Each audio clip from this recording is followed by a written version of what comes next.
Juan, what a night for Villareal. Sum up how it's felt to come here and overcome Bayern Munich. Yeah, it's an unbelievable night for all the club, for all the town. This is something historic in the history of the club. So yeah, we are very, very happy. We compete really well. So yeah, now today we have to celebrate with our town, with our club, and tomorrow we go again.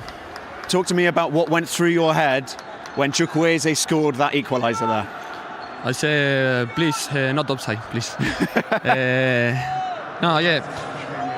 In that moment, I say, yeah, we score, but now we have to keep the concentration and try to defend well. I think we did it really, really well. They have very good players. Coman is unbelievable. In the 1v1, I think he's the hardest player I play against. But yeah, I think we did a good job as a team. And how would you describe that performance? What did that performance take to overcome them? A lot of patience, I can imagine. Yeah, a lot of patience, a lot of concentration, a lot of calm as well. But I think the most important is that we respect the rival. We watch, I don't know how many games, a lot of games of them. How many hours? Hours of videos. But this is the most important. We prepare every game in the same way, with a lot of humility, and yeah, we come to the pitch to do the work. Juan, congratulations, enjoy the night. Thank you so much. Finals. It was an incredible night. Crouchy, sum that up for us. Difficult. I mean, just another great night in the Champions League, isn't it? We've been treated to. Got half a night on the Real Madrid-Chelsea game, and you know what was going on. I mean, it was a defensive masterclass. I think Owen said it himself. And from over the two legs, I just thought they defended so well. It was always going to be a little bit more difficult tonight, but they rode the storm and took their one chance when it came. The entire population of Villareal would fit into that Allianz Arena with 25,000 seats to spare. I mean, how big is this night for Villareal? It's a pretty amazing story, really. You think about, David v. Goliath, but it just shows if you have the right game plan in the right moment, an experienced manager, experienced group of players, which you mentioned before the game, it just worked. Bayern have had defensive issues all season. Going forward, they score a ton of goals. But defensive, they had issues, and that showed today. They didn't have many shots over the two ties, as you mentioned, only two.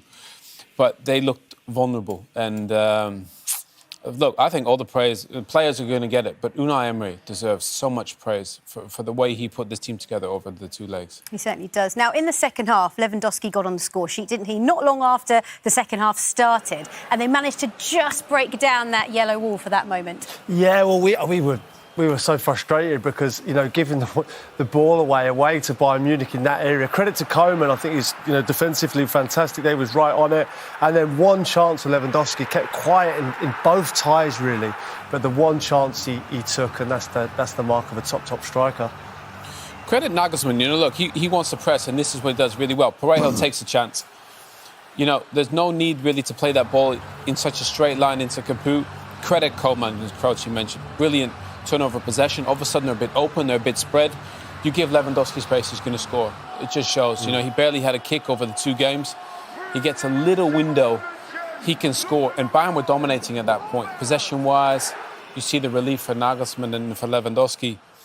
But you would have thought the onslaught would come. Yeah, they had lots of the ball, they had lots of shots, but not a ton of clear-cut opportunities. Only really the one from Thomas Müller where you'd almost certainly, you put your house on him to score. We mentioned about, first of all, Sané does absolutely unbelievably well. Look, we mentioned Villareal with all the bodies back, and we'll see it from this angle here.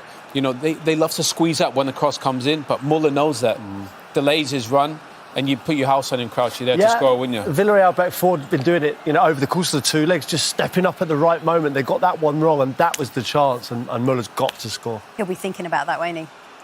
Oh, he'll be devastated. I mean, Thomas Müller is Bayern through and through. You think about the greats that have been there most recently, Philipp Lahm and Schweinsteiger. Müller is one of those, and that will hurt him more than anyone. It was right there for him. And I think even he knows in the Champions League, a sucker punch is always around the corner, and that's exactly what happened to Bayern. And literally, when that goal went in, we were all off our seats because we knew that they had to make the most of their chances and they got this one opportunity. Chukwueze was on the pitch for what? Just over 3 minutes. But keep an eye on Parejo, that little chop there. He did exactly the same thing for the first goal that led to Lewandowski scoring. Plays a great ball between the lines. And we mentioned they play good football, progressing up the pitch. I mean, that is fantastic.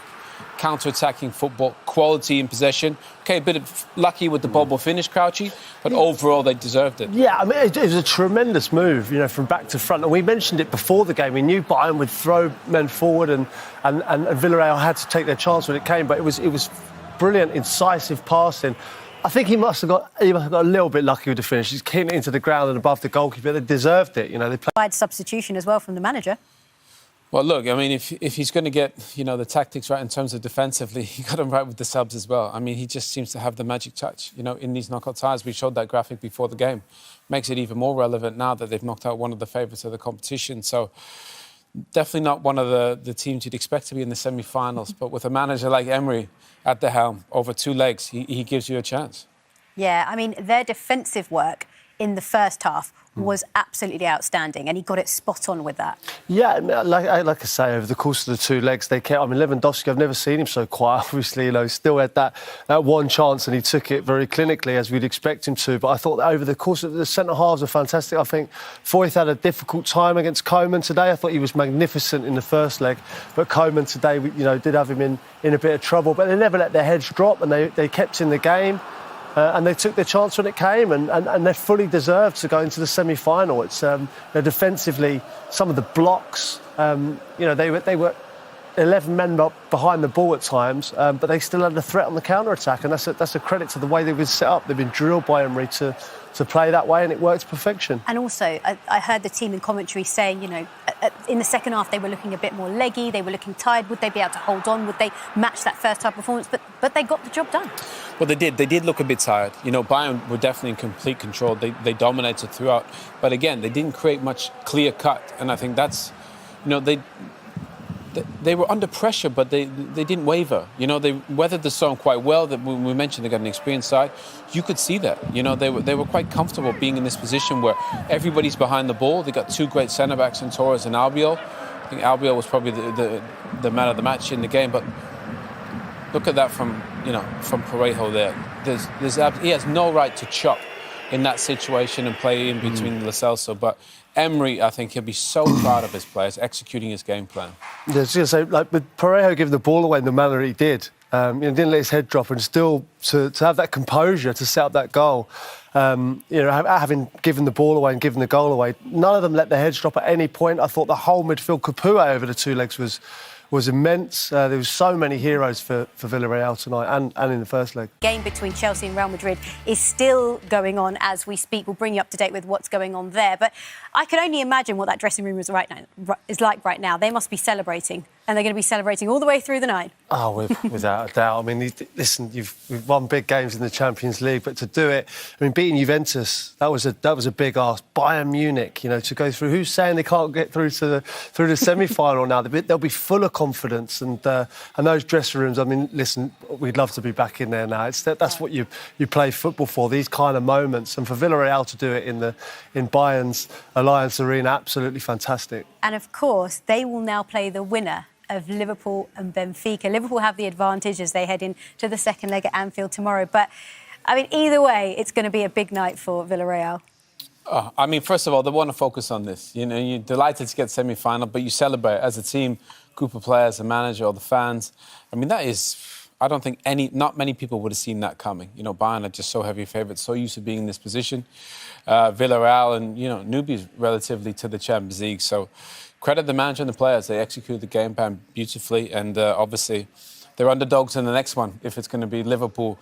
But I think even Jurgen Klopp knows, that is a very well-coached side that will be very difficult to break down. They're good defensively, good on crosses. They step up a bit like Liverpool do. So could be a fascinating tie. And we've spoken throughout the course of the Champions League tournament about the likes of Danjuma and Capoue and these players that we saw in the Premier League and the Championship. And now look at them on the Champions League stage. Incredible. Well, I think that's a credit to the manager. They've had a lot of them at Lo Celso, as you mentioned, Coquelin. A lot of them had difficult times in England. We've watched them quite a bit, and for him to turn them round and get them so organised and playing fantastically well. I mean, Capoue I thought was fantastic over the course of the 2 legs. Really, really impressed with him, and the same with a lot of those players you mentioned. But they're in a rigid system. They seem to know what they're doing, and it's no fluke. You know, they've done it against Juventus, they've done it against Bayern. You know, they've caused Manchester United a lot of problems. They've caused big teams lots of problems in the Champions League, and they deserve to be where they are. Yeah, and so whoever they do end up playing next, whether it is Benfica or Liverpool, they are not to be underestimated, especially with Unai Emery's record in European knockout games. No, they're well coached, they're experienced. The 2 centre-backs are fantastic. Albiol and Torres, they got a threat at the top of the pitch, which Danjuma. Lo Celso has been terrific. Moreno is a really good player. So they're well coached. They know the way that they play. And I think they'll fancy the chance against anyone, especially over 2 legs.